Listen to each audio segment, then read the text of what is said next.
Hello students. Our next topic is polarity of carbonyl group. So you know that what is meant by polarity. So polarity is nothing but the positive and negative poles or charges produced on carbon. Okay. So here the polarity of carbonyl carbon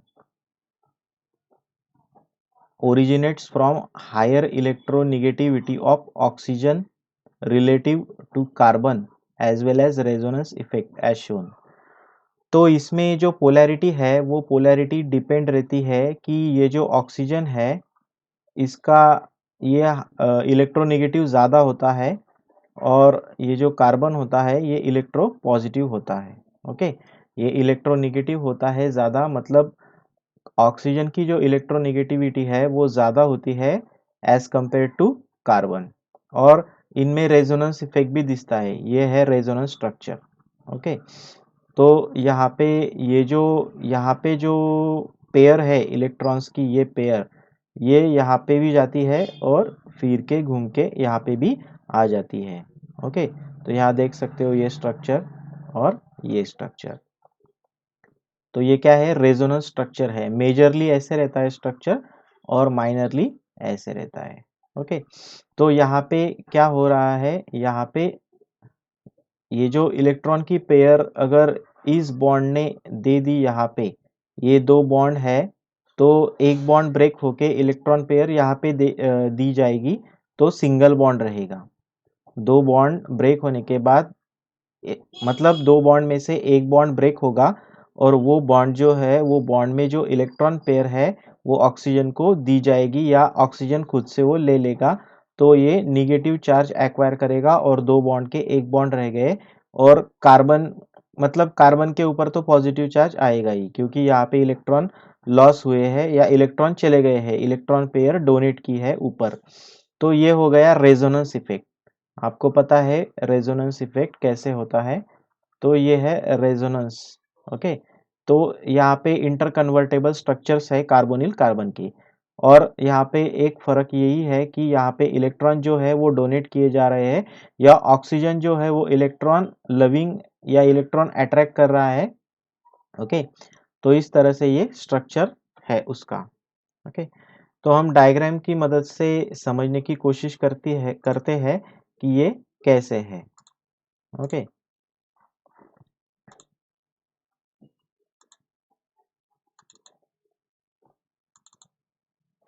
तो इसे समझने की कोशिश करते हैं हम। Polarity of carbonyl carbon. तो देखो यहाँ पे आप कि ये जो कार्बन है इसकी इलेक्ट्रोनेगेटिविटी कम है, लो इलेक्ट्रोनेगेटिविटी होती है इसकी, और ऑक्सीजन की इलेक्ट्रोनेगेटिविटी ज़्यादा होती है, हाई इलेक्ट्रोनेगेटिव होता है। और दूसरा रीज़न जो है वो है रेजोनेंस इफेक्ट। तो रेजोनेंस इफेक्ट होता है, मतलब पोलैरिटी क्यों होती है, कार्बोनिल कार्बन की पोलैरिटी क्यों होती है। तो पोलैरिटी इस वजह से होती है कि इलेक्ट्रोनेगेटिविटी कार्बन की कम है और ऑक्सीजन की ज़्यादा है।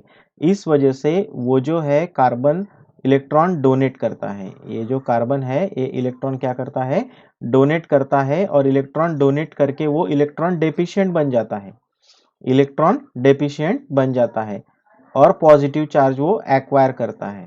ओके, तो ये कार्बन जो है इलेक्ट्रॉन डोनेट कर देता है इसको और दो बॉन्ड में से एक बॉन्ड ब्रेक हो जाता है क्योंकि वो बॉन्ड में जो इलेक्ट्रॉन थे वो ऑक्सीजन को दिए गए या डोनेट किए गए। तो इलेक्ट्रॉन डोनेट करके ये इलेक्ट्रॉन डेफिशिएंट हो जाएगा और जो इलेक्ट्रॉन डेफिशिएंट होता है उसको ही इलेक्ट्रोफिलिक नेचर उसका हो जाता है। मतलब जिसके पास इलेक्ट्रॉन की कमी हो तो उसको इलेक्ट्रॉन की ज़रूरत होती है, वो इलेक्ट्रॉन लविंग होता है। मतलब आगे वाली स्टेप क्या है, वो तो इलेक्ट्रॉन उसने दे दिए पर उसको स्टेबल होने के लिए इलेक्ट्रॉन्स की ज़रूरत होती है क्योंकि कार्बन जो है कार्बन की वैलेंसी 4 है और अगर एक यहाँ का जो इलेक्ट्रॉन्स है, इलेक्ट्रॉन देने के वजह से एक जो बॉन्ड है वो नहीं है उसमें, उसकी वैलेंसी सेटिस्फाई नहीं होती। तो कार्बन जो है carbon tend to satisfy their valency and that's why they are electron deficient and electrophilic in nature. That's why electron loving. The nature of carbon is electron loving and we can call it as a electrophilic nature. Okay, and by giving the electrons, carbon acquire the positive charge. Okay, carbon acquires positive charge. So when carbon donates electron, it empty one space. So electrophile, nucleophile can easily attack to the carbon atom. Okay, this nucleophile can easily attack on this electrophilic nature of atom or electrophilic atom. So in this condition, carbon is electrophilic in nature and that's why the nucleophile can easily attack to the carbon. Okay, so this is about the polarity of the carbonyl compound. It is very easy. In that simple mechanism, only three things are there. First thing is carbon having low electronegativity or low electronegative, oxygen having high electronegativity, and due to the uh, low to high electronegativity, so that carbon donates the electron to the oxygen. So due to more or high electronegativity, the capacity of oxygen is more to capture the electrons. So oxygen capture the electrons from the carbon and it breaks the bond. It breaks the one of the bond. Okay, one of the bond out of two bonds, and due to that carbon carbon now lack of electrons or the balance is imbalance, their electron balance is imbalance now. So carbon tend to attract more electrons from other sides.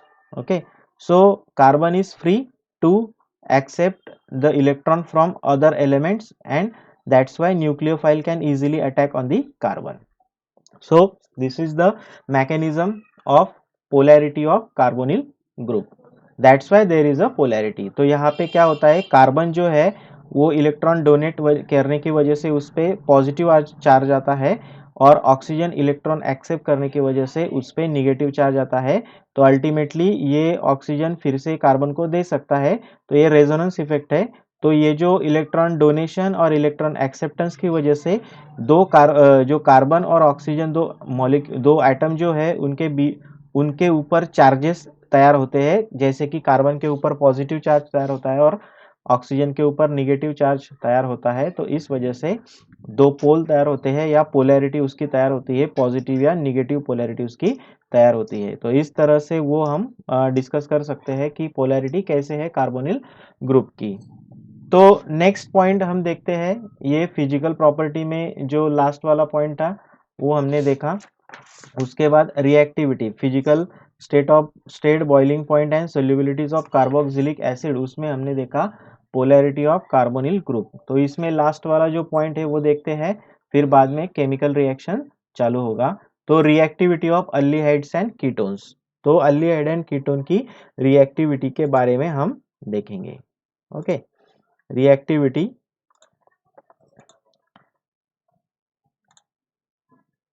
So reactivity जो है aldehyde and ketone की, तो वो क्यों है reactivity, वो हम देखेंगे.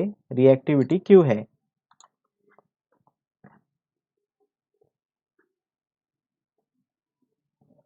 Okay, so reactivity of aldehyde and ketone is due to polarity of carbonyl group. अभी देखा हमने पोलैरिटी वाला जो पॉइंट है वो अभी हमने देखा कि पॉजिटिव और निगेटिव चार्जेस उसके ऊपर, कार्बन के ऊपर पॉजिटिव चार्ज और ऑक्सीजन के ऊपर निगेटिव चार्ज क्यों आता है, क्योंकि इलेक्ट्रॉन डोनेशन है एक्सेप्टेंस की वजह से. तो ये जो चार्जेस होते हैं या ये जो पोलैरिटी जो क्रिएट होती है इसमें इस वजह से उनकी रिएक्टिविटी होती है. क्योंकि कार्बन अगर डोनेट कर देगा तो कार्बन एक इलेक्ट्रॉन या इलेक्ट्रॉन पेयर एक्सेप्ट कर सकता है क्योंकि उसका एक बॉन्ड ब्रेक हो चुका है, उसकी वैलेंसी 4 है.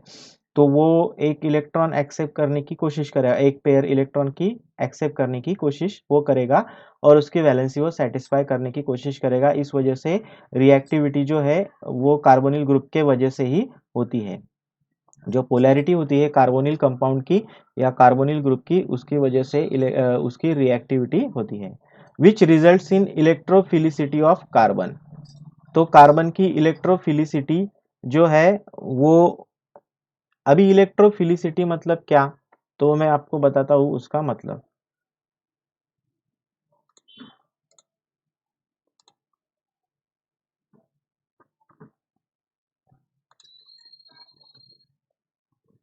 तो देखो यहाँ पे ये जो मैंने पहले ही बता दिया कि ये जो इलेक्ट्रोफिलिसिटी है कार्बन की, तो ये कार्बन की इलेक्ट्रोफिलिसिटी क्यों होती है, क्योंकि यहाँ पे जो कार्बन है वो इलेक्ट्रॉन डोनेट करता है और उसके ऊपर पॉजिटिव चार्ज आता है और वो इलेक्ट्रॉन डेफिशिएंट हो जाता है।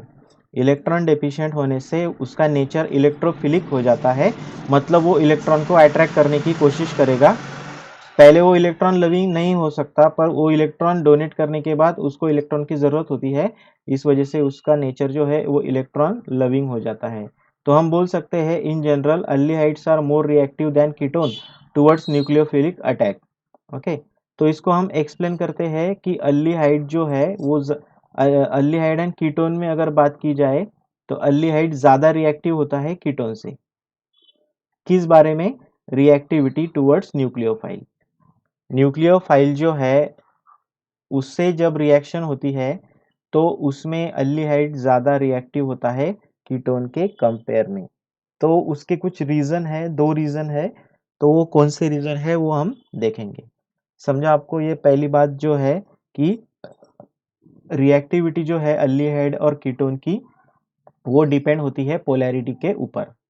और दूसरी बात, ये जो पोलैरिटी है इसमें कार्बन के ऊपर पॉजिटिव चार्ज होने के वजह से वो इलेक्ट्रॉन लविंग है, वो इलेक्ट्रॉन अट्रैक्ट करने की कोशिश करेगा और उसकी वैलेंसी सेटिस्फाई करने की कोशिश करेगा। तो रिएक्टिविटी जो है वो कार्बोनिल ग्रुप जो है उसकी पोलैरिटी के ऊपर डिपेंड रहती है और न्यूक्लियोफाइल ज़्यादातर अल्डिहाइड के ऊपर ही अटैक करता है।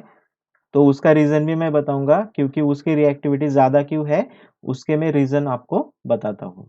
ओके, तो पहला रीजन जो है वो है electronic effect, influence of electronic effect. तो इन्फ्लुएंस ऑफ इलेक्ट्रॉनिक इफेक्ट में हम देखेंगे कि यहाँ पे इन्फ्लुएंस मतलब इलेक्ट्रॉनिक इफेक्ट का इन्फ्लुएंस कैसे होता है वो मैं आपको समझाता हूँ। तो अल्किल ग्रुप जो है वो alkyl group electron donating inductive effect दिखाता है, उसको प्लस आई इफेक्ट भी बोलते हैं। अल्किल ग्रुप जो अल्डिहाइड में भी प्रेजेंट रहता है और कीटोन में भी प्रेजेंट रहते हैं।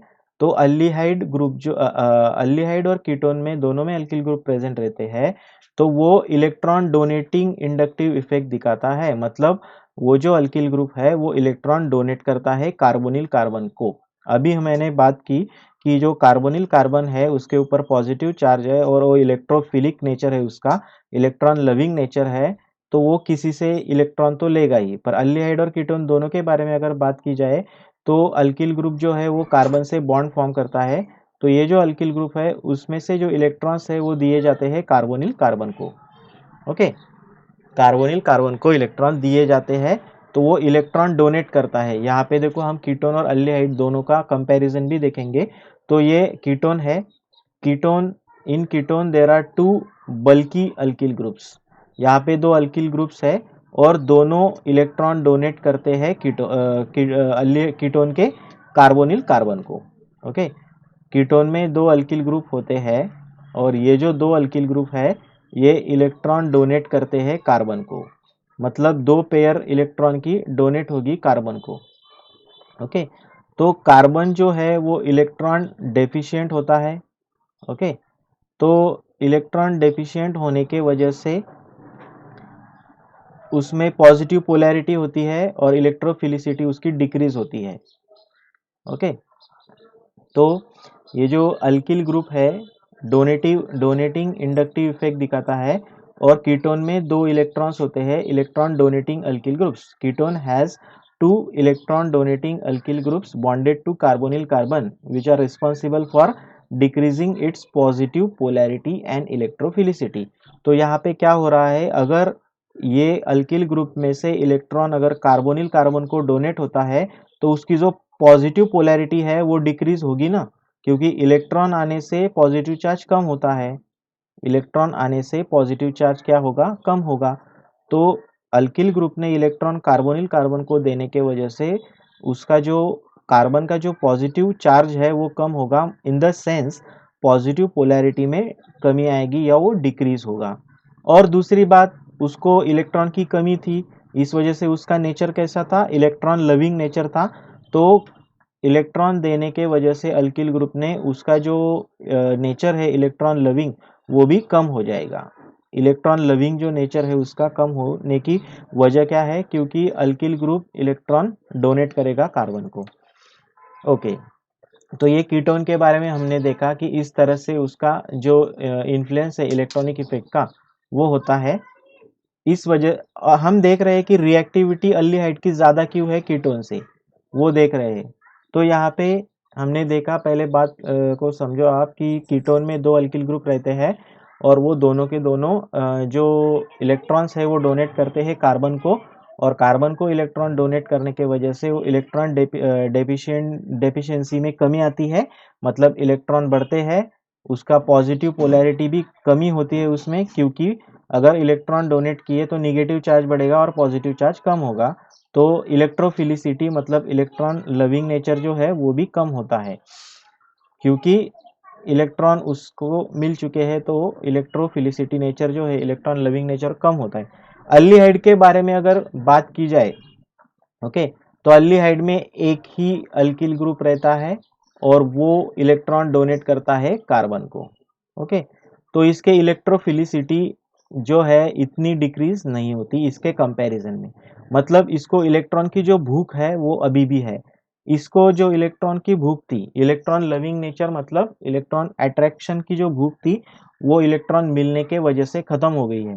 पर अल्डिहाइड के इलेक्ट्रॉन की जो भूख है वो अभी भी बाकी है, क्योंकि एक ही अल्किल ग्रुप ने डोनेट किया है कार्बन को इलेक्ट्रॉन्स। तो इसकी इलेक्ट्रॉन लविंग नेचर डिक्रीज नहीं हुआ है एज कंपेयर टू कीटोन्स। मतलब इलेक्ट्रॉन लविंग नेचर अगर डिक्रीज नहीं हुआ है तो वो इलेक्ट्रॉन अट्रैक्ट कर सकता है और रिएक्शन कर सकता है। इसमें क्या हुआ है, ये कार्बन जो है, ये कार्बन के ऊपर रिएक्टिविटी डिपेंड रहती है। पहले बोला मैंने कि ये जो कार्बोनिल कार्बन है उसके ऊपर रिएक्टिविटी डिपेंड रहती है। तो ये जो रिएक्टिविटी डिपेंड रहती है कार्बन के ऊपर, तो अगर इलेक्ट्रॉन उसको मिल गए, उसके एम्प्टी स्पेसेस अगर भर गए, तो उसको कोई ज़रूरत नहीं है रिएक्शन करने की। तो एक इसमें 2 अल्किल ग्रुप होने की वजह से इसकी रिएक्टिविटी कम होती है, और इसमें एक अल्किल ग्रुप होने की वजह से इसकी रिएक्टिविटी ज़्यादा क्यों होती है, क्योंकि एक ही अल्किल ग्रुप इलेक्ट्रॉन डोनेट करेगा कार्बन को। ओके, और ये जो कार्बन है इसमें एक एम्प्टी स्पेस रह जाएगी, क्योंकि हाइड्रोजन जो है वो ये इफेक्ट नहीं दिखाता। यहाँ पे मैंने बोला अल्किल ग्रुप दिखाता है इलेक्ट्रॉन डोनेटिंग इंडक्टिव इफेक्ट। तो आप ये भी क्वेश्चन रेज कर सकते हो कि ये जो हाइड्रोजन है ये क्यों नहीं इलेक्ट्रॉन डोनेट कर सकता है, तो ये इसमें बल्कीनेस नहीं है, इतनी इलेक्ट्रॉन नहीं है कि वो कार्बन को डोनेट करेगा। ऑलरेडी उसने एक बॉन्ड फॉर्म किया है और ऑलरेडी वो एंगेज है, तो वो एक्स्ट्रा वाले इलेक्ट्रॉन कुछ डोनेट भी नहीं कर सकता उसको। ओके, तो इस वजह से इस कार्बन का जो नेचर है वो इलेक्ट्रोफिलिसिटी जो है या इलेक्ट्रॉन लविंग नेचर होता है उसमें कमी नहीं आती, मतलब वो रिएक्शन कर सकता है, वो इलेक्ट्रॉन को अट्रैक्ट करके दूसरे से बॉन्ड फॉर्म कर सकता है, रिएक्शन कर सकता है। इस वजह से अल्डिहाइड जो है वो मोर इलेक्ट्रोफिलिक होने के वजह से मोर रिएक्टिव होता है कीटोन के कंपेयर में। समझा आपको? तो ये पहला रीजन है जिससे हमने समझा कि अल्डिहाइड की रिएक्टिविटी ज़्यादा क्यों है कीटोन से, क्योंकि 2 अल्किल ग्रुप होने के वजह से ये जो कार्बन है इसको डोनेट करते हैं इलेक्ट्रॉन, और इसका जो इलेक्ट्रॉन अट्रैक्टेंट जो नेचर है, लविंग जो नेचर है वो कम होता है, तो वो इलेक्ट्रॉन को अट्रैक्ट नहीं करता और रिएक्शन नहीं करता दूसरे कंपाउंड से ज़्यादातर। पर ये जो अल्डिहाइड है इसमें एक ही अल्किल ग्रुप होने के वजह से ये इलेक्ट्रॉन डोनेट करते हैं कार्बन को, और कार्बन जो है वो फुल्ली सेटिस्फाइड नहीं है, अभी भी उसकी वैलेंसी या अभी भी उसकी इलेक्ट्रॉन की भूख जो है वो बाकी है, और वो अट्रैक्ट करता है दूसरे न्यूक्लियोफाइल्स या कंपाउंड्स को और बॉन्ड फॉर्म करता है। तो इस वजह से अल्डिहाइड की रिएक्टिविटी कीटोन से ज़्यादा होती है। ये पहला रीज़न हमने देखा। और दूसरा रीज़न जो है वो है स्टेरिक इफेक्ट। तो स्टेरिक मतलब क्या? स्टेरिक इसका मीनिंग होता है स्ट्रक्चरल, स्ट्रक्चरल होता है। ओके, तो इसके बारे में भी, दोनों के बारे में देखेंगे, कीटोन और अल्डिहाइड। ये सेकंड रीजन है अल्डिहाइड क्यों ज़्यादा रिएक्टिव है कीटोन से। तो कीटोन में दो अल्किल ग्रुप होते हैं और वो हेवी होते हैं, बल्कि होते हैं। हालांकि इसमें एक ही अल्किल ग्रुप होता है, इसमें दो अल्किल ग्रुप होते हैं। तो ये जो बल्कि ग्रुप है ये स्ट्रक्चरल हिंड्रेंस तैयार करते हैं, come in the way of incoming nucleophile. तो न्यूक्लियोफाइल यहाँ से अगर अटैक करे तो ये उसके रास्ते में आ जाते हैं या मार्ग में आ जाते हैं। ये जो दो अल्किल ग्रुप है, बल्कि है, हेवी है, तो उसके हेवीनेस से या वो जो स्पेस एक्वायर करते हैं उस वजह से न्यूक्लियोफाइल जो है वो न्यूक्लियोफाइल अटैक करता है इस साइड से, तो उसके जो रास्ता है, उसका जो वे है, उसके मार्ग में वो आ जाते हैं। पर यहाँ पे एक ही अल्किल ग्रुप है, यहाँ पे क्राउडीनेस कम है, यहाँ पे क्राउडीनेस कम है, तो इस वजह से यहाँ पे इजीली अटैक कर सकता है न्यूक्लियोफाइल। तो समझा आपको? स्टेरिक हिंडरेंस का मीनिंग होता है स्ट्रक्चरल ऑब्स्टेकल, अड़चन पैदा करता है, स्ट्रक्चर के वजह से अड़चने पैदा होती है और न्यूक्लियोफाइल अटैक नहीं कर सकता इस साइड से। ओके, तो ये स्ट्रक्चरल हिंड्रेंस होता है इस वजह से। ओके, तो ये स्टेरिक इफेक्ट मतलब स्ट्रक्चरल इफेक्ट या स्ट्रक्चरल हिंड्रेंस या स्ट्रक्चरल ऑब्स्टेकल्स होते हैं, इस वजह से वो अटैक नहीं कर सकता कीटोन के ऊपर, या कर भी सकता है थोड़े बहुत क्वांटिटी में। ओके, पर अल्डिहाइड में गर्द जो क्राउड है वो कम रहता है। ओके, और क्राउड कम क्यों रहता है? क्योंकि एक ही अल्किल ग्रुप है यहाँ पे, तो इस वजह से इजीली लेस स्टेरिक हिंड्रेंस होता है इन the way of nucleophile. Nucleophile के इसमें कम हिंड्रेंस होता है या कम अड़चने होती है, इस वजह से न्यूक्लियोफाइल इजीली अटैक करता है। तो इस तरह से ये दो रीज़न है। मैं एक समराइज वे में आपको बताता हूँ कि ये रीज़न क्या है। तो स्टेरिक इफेक्ट का हम एक बार मैं इंग्लिश में बताता हूँ आपको। To bulky alkyl groups in ketone come in the way of incoming nucleophile, so this is called as a steric hindrance, okay, of to nucleophilic attack. On other hand, nucleophile can easily attack to aldehyde, because why?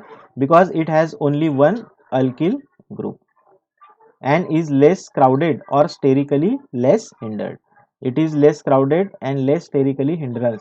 Hence, aldehydes are more easily attacked by nucleophile. तो aldehyde ज़्यादा nucleophile को nucleophilic attack के लिए susceptible रहता है। तो इस तरह से ये जो दो रीज़न है कि अल्डिहाइड की रिएक्टिविटी कीटोन से ज़्यादा क्यों है, तो उसका रीज़न ये है। और मैं एक समराइज वे से बताता हूँ आपको कि पहली बात जो है वो है कि कीटोन में दो अल्किल ग्रुप होते हैं। ओके, और ये इलेक्ट्रॉन जो है वो इलेक्ट्रॉन डोनेट करते हैं। ओके, तो ये जो कार्बन है कीटोन में उसकी इलेक्ट्रोफिलिसिटी कम होती है, मतलब इलेक्ट्रॉन नेचर कम होता है। तो इलेक्ट्रॉन लविंग नेचर जो अगर कम हो गया तो वो बॉन्ड क्यों फॉर्म करेगा दूसरे कंपाउंड से, तो उसकी रिएक्टिविटी भी कम हो जाती है। दूसरी बात, अल्डिहाइड में एक ही अल्किल ग्रुप होने के वजह से वो एक ही इलेक्ट्रॉन डोनेट करता है, और अल्डिहाइड में जो कार्बोनिल कार्बन है उसकी इलेक्ट्रोफिलिसिटी कम नहीं होती। ओके, इस वजह से वो रिएक्टिव रहता है और रिएक्शन कर सकता है क्योंकि उसको एक इलेक्ट्रॉन की ज़रूरत है। और दूसरी बात कि कीटोन जो है उसमें दो अल्किल ग्रुप रहते हैं, वो बल्कि ग्रुप रहते हैं, हेवी रहते हैं, तो वो अड़चने पैदा करते हैं न्यूक्लियोफिलिक अटैक के मार्ग में। ओके, तो उसको बोलते हैं स्टेरिक हिंडरेंस या स्टेरिक ऑब्स्टेकल, अड़चने पैदा करते हैं। ऑब्स्टेकल मतलब अडथळे किंवा अड़चने पैदा करता है वो। ओके, तो इस तरह से ये दो रीजन हमने देखे कि पहला रीजन था कि influence of electronic effect, and दूसरा जो इफेक्ट है वो है स्टेरिक या स्ट्रक्चरल इफेक्ट। तो नेक्स्ट पॉइंट हम जो देखेंगे अगले लेक्चर में केमिकल प्रॉपर्टीज हम देखने वाले हैं। ओके।